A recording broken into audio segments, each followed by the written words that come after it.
ॐ भूर्भुवः स्वः तत्सवितुर्वरेण्यं भर्गो देवस्य धीमहि धियो यो नः प्रचोदयात्।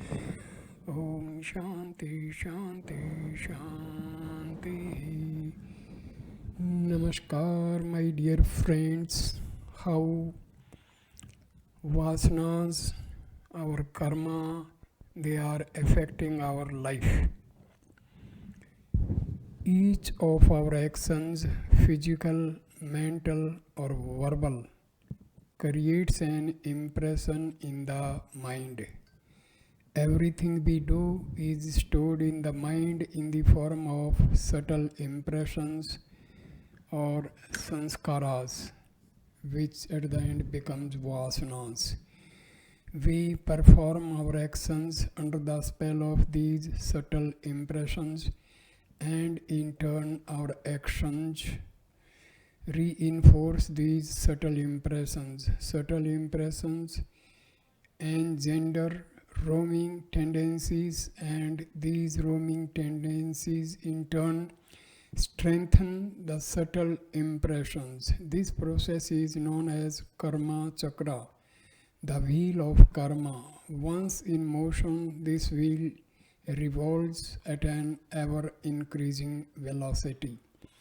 The wheel of karma has three distinct components: the thought, vritti, that propels the action, the impression, saṁskāra, created by that thought and the ensuing action, and the next round, chakra, of action propelled by the saṁskāra. Thus, another name for the wheel of karma is vritti saṁskāra chakra. This concept is the ground for understanding the law of karma. If we take a closer look at how we create our personal wheel of karma, we will begin to see what a profound effect it has on all aspects of our lives.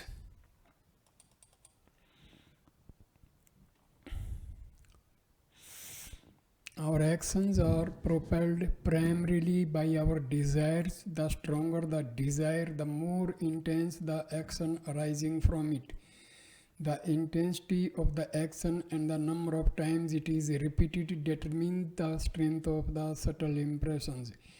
As time passes, the subtle impressions of our action becomes strong enough to manifest as habits. For example, we receive a box of Belgian chocolates, and as we rarely eat sweets, we decide to have only one piece every night after dinner.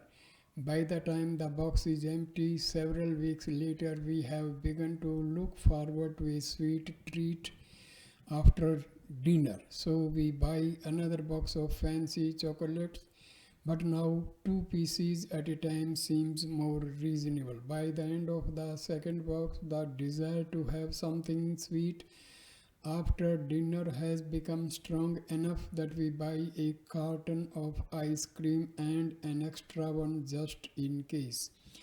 But we know dinner doesn't seem complete without dessert, and we have a new sugar habit. As we reinforce our habits through repeated action, they become even stronger, veiling our intelligence, dulling our power of discrimination, and heavily influencing our comprehension. As our habits mature, they dominate our decision-making ability. Our actions are now driven by our habits. As this process is repeated, our habits are strengthened and deepened until they become so powerful that they drive our thoughts, speech, and action from deep within. At this point, the subtle impressions become a saṁskāra. Saṁskāras are habits embedded so deeply in our mind that they shape our inner world and mold our personality. We all have numberless saṁskāras. Some are strong, others relatively weak. The strongest saṁskāras dominate our mind, influencing and shaping our power of discernment from deep within. These defining attributes of our personality affect our judgment, molding our concepts of right and wrong, good and bad. The term for the most powerful saṁskāras is vāsana, a potent, subtle impression that colors the mind. We see reality through the lens of our vāsanas. This lens distorts our perception of others and ourselves. Thus, the mind is no longer in control. We see only what our vāsanas allow us to see. At this point, the mind has turned into a warehouse of saṁskāras and vāsanas, which are pleasant in part and unpleasant in part, a mixture of desirable and undesirable. The mind now thinks and acts in conformity with our saṁskāras and vāsanas. This kind of mind has no mastery over its own thought process. Our saṁskāras and vāsanas make the decisions about what to think and how to think. Smeared as it is with these powerful, subtle impressions, the mind is unaware of what is going on deep inside and has little control over stopping or changing the direction of its thought. Agitating thoughts make it agitated. Confusing and stupefying thoughts make it confused and stupefied.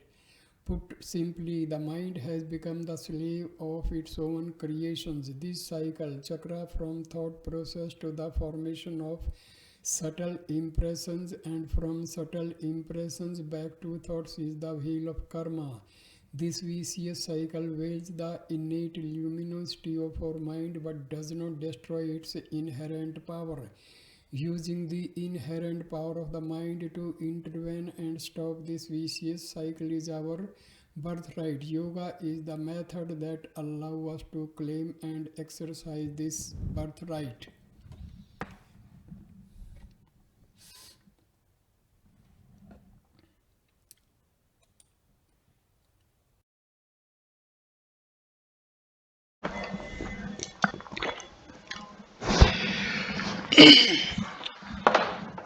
Second July 1936.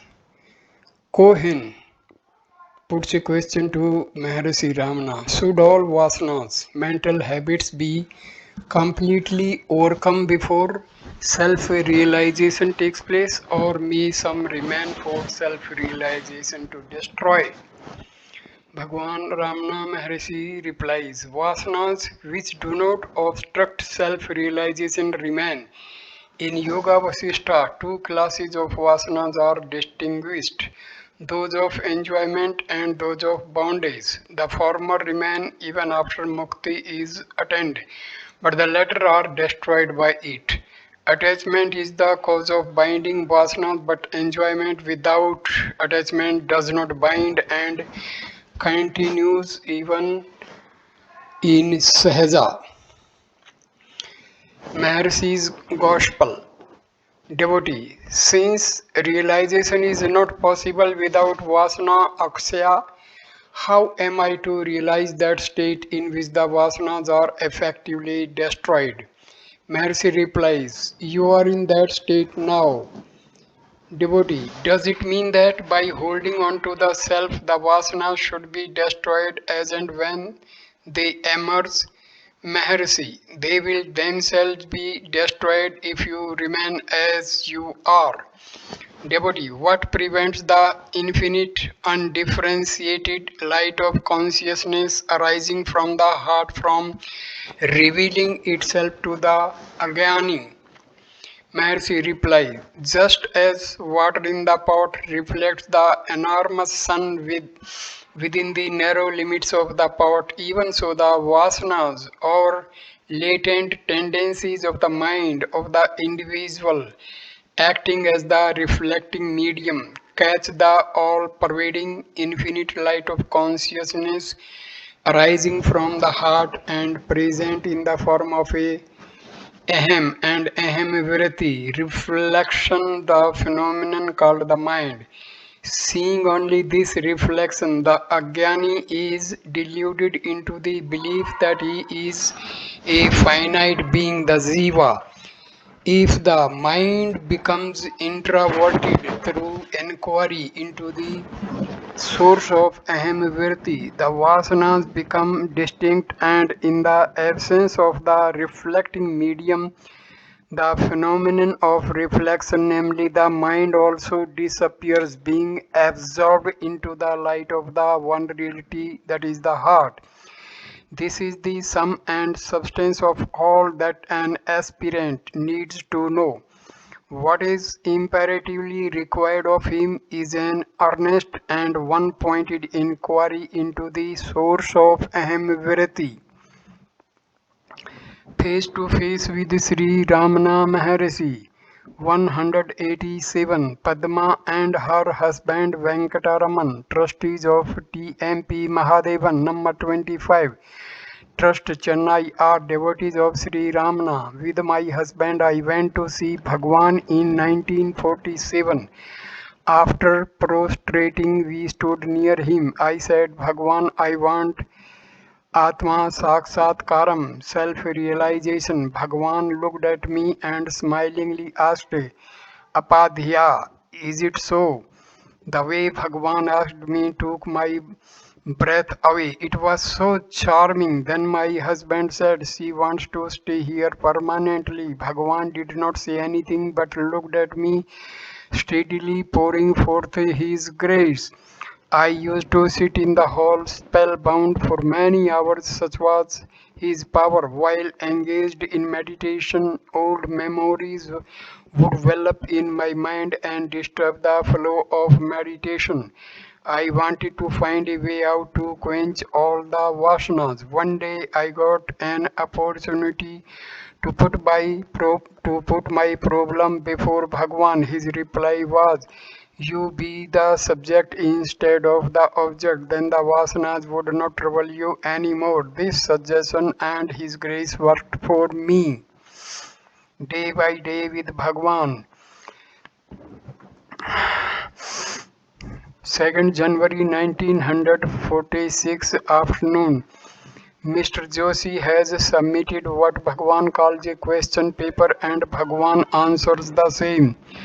First, about the Jnanis doing work without the mind. You imagine one cannot do work if the mind is killed. Why do you suppose that it is the mind alone that can make one to do work? There may be other causes which can also produce activity. Look at this clock, for instance, it is working without a mind. Again, suppose we say the Jnani has a mind. His mind is very different from the ordinary man's mind. He is like the man who is hearing a story told with his mind all on some distant object. The mind rid of vasanas, though doing work, is not doing work. On the other hand, if the mind is full of vasanas, it is doing work even if the body is not active or moving. 11th January 1946 afternoon, a young man from Colombo asked Bhagwan, J. Krishnamurti teaches the method of effortless and choiceless awareness as distinct from that of deliberate concentration. Would Sri Bhagwan be pleased to explain how best to practice meditation and what form the object of meditation should take? Bhagwan, effortless and choiceless awareness is our real nature. If we can attain it or be in that state, it is all right, but one cannot reach it without effort, the effort of deliberate meditation. All the age-long vasanas carry the mind outward and turn it to external objects. All such thoughts have to be given up and the mind turned inward, for that effort is necessary for most people. Of course, every book says be quiet or still, but it is not easy. That's why all this effort is necessary. Even if we find one who has at once achieved the mona or supreme state indicated by be quiet or still, You may take it that the effort necessary has already been finished in a previous life, so that effortless and choiceless awareness is reached only after deliberate meditation. That meditation can take any form which appeals to you best. See what helps you to keep away all other thoughts and adopt that method for your meditation. In this connection, Bhagwan quoted verse 5 and 52 from Udal Poyavu and 36 from Payayapuli of Saint Thayu Manwar. Their gist is as follows: bliss will follow if you are still. But however much you may tell your mind about this truth, the mind will not keep quiet. It is the mind that won't keep quiet. It is the mind which tells the mind, be quiet and you will attain bliss. Though all the scriptures have said it, though we hear about it every day from the great ones, and though even our Guru says it, we never are quiet, but stray into the world of Maya and sense objects. That's why conscious deliberate effort or meditation is required to attain that mauna state or the state of being quiet. 29th January 1946 afternoon. The visitor said, I am a grahasta, still I want to practice brahmacharya even with my wife, but I am not able to succeed. What should I do? Bhagwan replied, that is because of age-long vasanas. The sankalpas are so powerful because they have existed so long, but they will go. 12th April 1946 afternoon. Question 4. What is the best way of dealing with desires with a view to getting rid of them? Satisfying them or suppressing them? Bhagwan replies, if a desire can be got rid of by satisfying it, there will be no harm in satisfying such a desire. But desires generally are not eradicated by satisfaction. Trying to root them out that way is like pouring spirits to quench fire. At the same time, the proper remedy is not forcible suppression, since such repression is bound to react sooner or later into the forceful surging up of with undesirable consequences. The proper way to get rid of a desire is to find out who gets the desire, what is its source. When this is found, the desire is rooted out and it will never again emerge or grow. Small desires such as the desire to eat, drink and sleep and attend to calls of nature, though these may also be classed among desires you can safely satisfy, they will not implant vasanas in your mind, necessitating further birth. Those activities are just necessary to carry on life and are not likely to develop or leave behind vasanas or tendencies. As a general rule, therefore, there is no harm in satisfying a desire where the satisfaction will not lead to further desires by creating vasanas in the mind. 1st June 1946 afternoon. In the afternoon, Bhagwan explained in answer to Mr. H.C. Khanna of Kanpur, why should your occupation or duties in life interfere with your spiritual effort? For instance, there is a difference between your activities at home and in the office. In your office activities, you are detached, and so long as you do your duty, you do not care what happens or whether it results in gain or loss to the employer.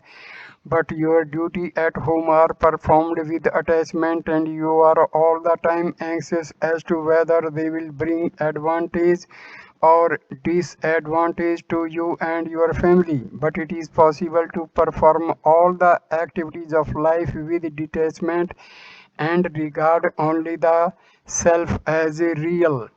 It is wrong to suppose that if one is fixed in the self, one's duties in life will not be properly performed. It is like an actor. He dresses and acts and even feels the part he is playing, but he knows really that he is not that character, but someone else in real life. In the same way, Why should the body consciousness or the feeling I am the body disturb you once you know for certain that you are not the body but the self? Nothing that the body does should shake you from abidance in the self. Such abidance will never interfere with the proper and effective discharge of whatever duties the body has, any more than the actor's being aware of his real status in life interferes with his acting a part on the stage. You ask whether you can tell yourself, I am not the body but the self. Of course, whenever you feel tempted to identify yourself with the body, as you may often have to, owing to old vasanas, it may be a help to remind yourself that you are not the body but the self. But you should not make such repetition a mantram, constantly saying, I am not the body but the self. By proper enquiry into the self, the notion I am this body will gradually vanish, and in time the faith that you are the self will become unshakable. 26th June 1946. A little later, Khanna, handed Bhagwan a piece of paper on which he had written something. After reading it, Bhagwan said, it is a complaint. He says, I have been coming to you, and this time I have remained nearly a month at your feet, and I find no improvement at all in my condition. My vasanas are as strong as ever. When I go back, my friends will laugh at me and ask what good my stay here has done me. Then turning to Khanna, Bhagavan said, why distress your mind by thinking that jnana has not come or that the vasanas have not disappeared? Don't give room for thoughts. In the last stanza of Sukavari, Bayuthayun Manovar, the saint says much the same as is written on this paper. And Bhagwan made me, a Devraja Mudaliar, read the stanza and translate into English for the benefit of those who do not know Tamil. It goes, the mind mocks me, and though I tell you 10,000 times you are indifferent, so how am I to attain peace and bliss? Then I said to Khanna, you are not the only one who complains to Bhagwan like this. I have more than one complaint in the same way, and I still do, for I find no improvement in myself. Khanna replied, it is not only that I find no improvement, but I think I have grown worse. The vasanas are stronger now, I cannot understand it. Bhagwan again quoted the last three stanzas of Mandala Thin of Thayun Manovar, where the mind is coaxed as the most generous and disinterested of givers to go back to its birthplace or source and thus give the devotee peace and bliss, and he asked me to read out a translation of it that I once made. The collected works of Sri Bhagwan Ramana Maharshi, Self-Enquiry 12. Devotee. Is self-experience possible for the mind whose nature is constant change? Maharshi replies, since Sattva Guna, the constituent of Prakriti, which makes for purity, intelligence, etc., is the nature of mind, and since the mind is pure and undefiled, like ether, what is called mind is in truth of the nature of knowledge. When it stays in that natural, that is pure state, it has not even the name mind. It is only the erroneous knowledge which mistakes one for another, that is called mind. What was originally the pure sattva mind of the nature of pure knowledge forgets its knowledge nature on account of nescience, get transformed into the world under the influence of tamoguna, that is the constituent of prakriti, which makes for dullness, inertness, etc. Being under the influence of rajoguna, that is the constituent of prakriti, which makes for activity, passions, etc. imagines I am the body, etc. The world is real. It acquires the consequent merit and demerit through attachment, aversion, etc. And through the residual impressions, vasanas thereof attain birth and death. But the mind which has got rid of its defilement, sin, through action without attachment performed in many past lives, listens to the teaching of scripture from a true guru, reflects on its meaning and meditates in order to gain the natural state of mental modes of form of self, that is of the form I am Brahma, which is the result of continued contemplation of Brahma. Thus will be removed the mind's transformation into the world in the aspect of tamoguna and its roving there in the aspect of rajoguna. When this removal takes place, the mind becomes subtle and unmoving. It is only by the mind that is impure and is under the influence of rajas and tamas that reality, that is the self, which is very subtle and unchanging, cannot be experienced. Just as a piece of fine silk cloth cannot be stitched with a heavy crowbar, or as the details of subtle objects cannot be distinguished by the light of a lamp flame that flickers in the wind, but in the pure mind that has been rendered subtle and unmoving by the meditation described above, the self-belief that is Brahma will become manifest, as without mind there cannot be experience. It is possible for the purified mind endowed with the extremely subtle mode virati to experience the self-bliss by remaining in that form, that is in the form of Brahma. Then and that one's self is out of the nature of Brahma will be clearly experienced. Self-inquiry 13. Devotee. When there is activity in regard to works, we are neither the agents of those works nor their enjoyers. The activity is of the three instruments, that is the mind, speech, and body. Could we remain unattached thinking thus? Mercy. After the mind has been made to stay in the self, which is its deity, and has been rendered indifferent to empirical matters because it does not stray away from the self, how can the mind think as mentioned above? Do not such thoughts constitute bondage? When such thoughts arise due to residual impressions, vasanas, one should restrain the mind from flowing that way, endeavor to retain it in the self state and make it turn indifferent and empirical matters. One should not give room in the mind for such thoughts as is this good or is that good, can this be done or can that be done. One should be vigilant even before such thoughts arise and make the mind stay in its native state. If any little room is given, such a disturbed mind will do harm to us while posing as our friend, like the foe appearing to be a friend. It will topple us down. Is it not because one forgets one's self that such thoughts arise and cause more and more evil? While it is true that to think through discrimination, I do not do anything, all actions are performed by the instruments, is a means to prevent the mind from flowing along thought vasanas.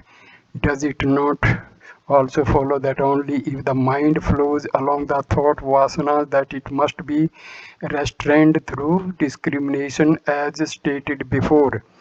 Can the mind that remains in the self state think as I and as I behave empirically thus and thus?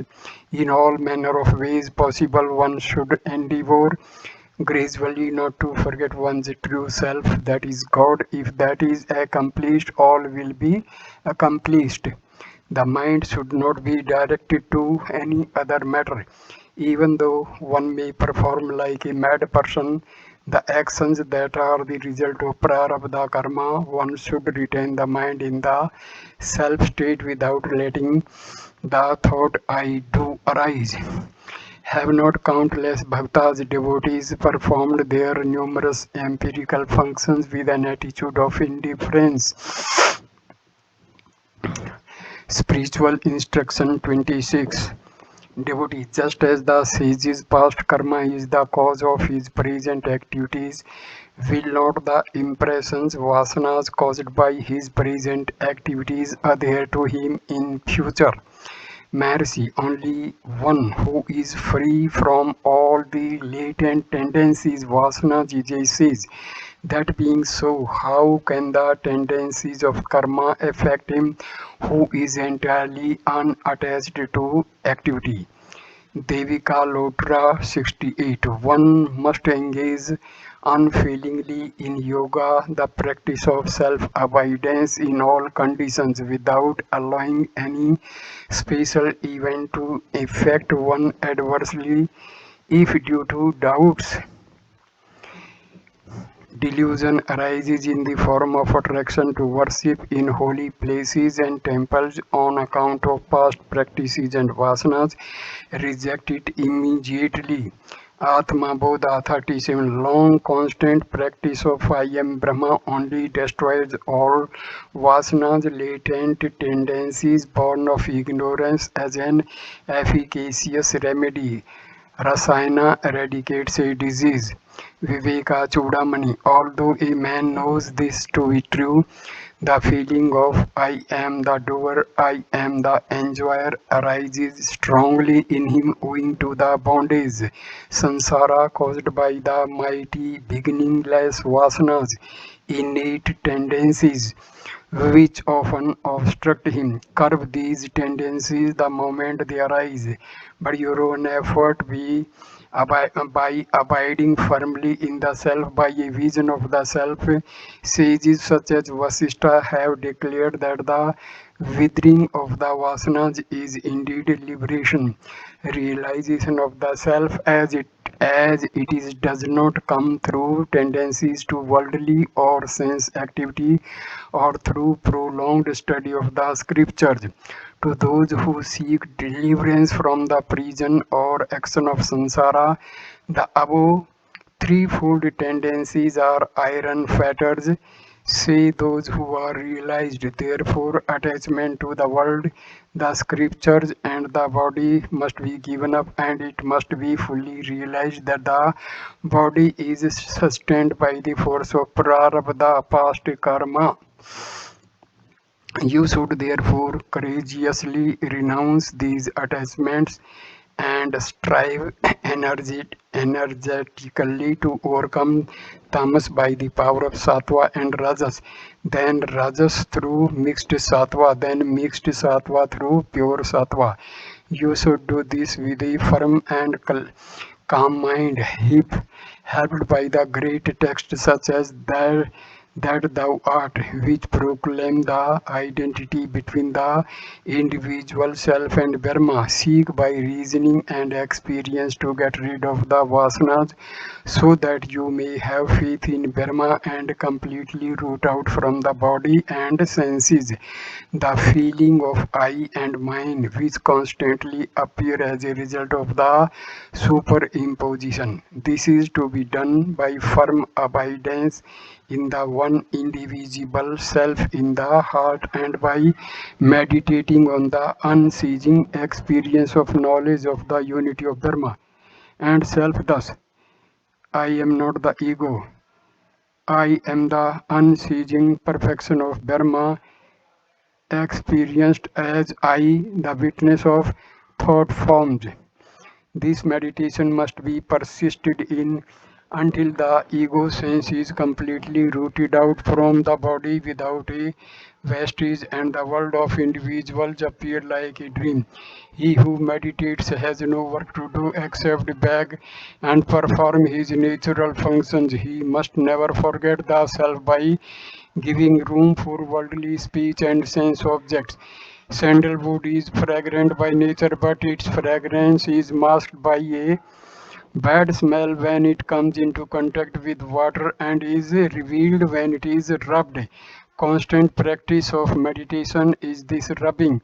The latent tendencies, vasanas of the mind are removed only to the extent to which it abides in the self. It is by such constant abidance in the self that the mind of the yogi is destroyed, and by the destruction of the mind, the outer non-self tendencies of the heart are utterly eradicated. Then the experience of the Supreme Self, which was formerly veiled by the magic of the Vasanas, shines forth of its own accord like the fragrance of uncontaminated sandal paste. All forms of creation and imagination appearing as you, I, this, etc., are a result of impurity of the intellect. They seem to exist in the absolute, attributeless Supreme Self, but in the state of absorption, samadhi, and experience of Brahma, they cease to exist. Also, the Self seems to be divisible owing to differences in the vehicles. But if these are removed, it shines single and complete. Perpetual concentration is necessary in order to dissolve these differentiations in the absolute. The vast garb that renounces all activity and meditates constantly upon the vast becomes a vasp, and in the same way the soul that longs for Brahma with one-pointed meditation becomes the Supreme Self through the power of its meditation and perpetual abidance in Brahma in the absolute stillness. So, persevere constantly in meditation on Brahma, and as a result, the mind will be cleansed of the strain of the three gunas until it becomes perfectly pure and resumes its state when it is ripe for dissolution in Brahma like salt in water. It is like gold being cleansed of its alloy and returning to the purity of its true state through being put in a furnace. Only in such purity of mind can nirvikalpa samadhi be obtained, and therewith the essential bliss of identity. Through this samadhi, all the knots of the vasanas are loosened and all past karmas destroyed, so that the light of the self is experienced without effort, inwardly and outwardly, and at all places and time. The subtle Brahma Thus, the subtle Brahma is experienced in the single and subtle mental mode of samadhi by those of subtle intellect, and in no other way. By no gross outlook can it be experienced. Similarly, the sage who has inner and outer senses controlled in solitude and equanimity obtains the experience of the all pervading self through perpetual concentration, and thus getting rid of all mental creations caused by the darkness of ignorance, becomes actionless and without attributes, and remains eternally in the bliss of Brahma himself. Only he is liberated from the bondage of saṁskāra, who, having obtained nirvikalpa samadhi, perceives the mind, senses, and objects, the ears and sound, etc., to inhere in the self, and not he who speaks only from the theoretical wisdom. Brahma can be clearly experienced without any barrier only through nirvikalpa samadhi. For apart from that, the mental modes always fluctuates, leading from one thought to another. Therefore, control the senses and mind and abide firmly in the self. Utterly destroy the darkness of ignorance and its cause through experience of the one self, and abide ever as the self. Reflection on truth heard is 100 times more potent than hearing it, and abiding in it is 100,000 times more potent than reflection on it. What limit then can there be to the potency obtained through nirvikalpa samadhi? Dikdrishya viveka, buddhi, as the sum total of the inner organs in contact with the reflected consciousness, has two aspects. One is called egoity and the other mind. This contact of the buddhi with the reflected consciousness is like the identity of red hot iron ball with fire, Hence, the gross body passes for a conscious entity. The contact establishing identity between the ego and the reflected consciousness is of three kinds. Number one, the identification of the ego with the reflected consciousness is natural or innate. Second, the identification of the ego with the body is due to past karma. 3. The identification of the ego with the witness is due to ignorance. The natural or innate contact continues as long as the buddhi, but on realization of the self it proves to be false. The third mentioned contact is broken when it is discovered by experience that there is no sort of contact of anything at all with the self which is being. The second mentioned contact, that born of past karma, ceases to exist on the destruction of innate tendencies, vasanas. In the deep sleep state, when the body is inert, the ego is fully merged in the causal ignorance. The ego is half manifest in the dream state, and its being fully manifest is the waking state. It is the mode or modification of thought with its latent tendencies that create the inner world of dreams in the dream state and the outer world in the waking state. The subtle body, which is the material cause of mind and ego, experiences the three states and also birth and death, the heart and the brain. 7. So the atom-like vasanas in the heart are made gross by the lens of the brain, go out through the eyes, mouth and nose and so on. That is through the five senses, and appear in space as wonderful pictures of many kinds. So this video comes to an end. Thanks a lot, my dear friends. Please like, comment and share the video and subscribe the channel. Thanks. Namaskar, my dear friends.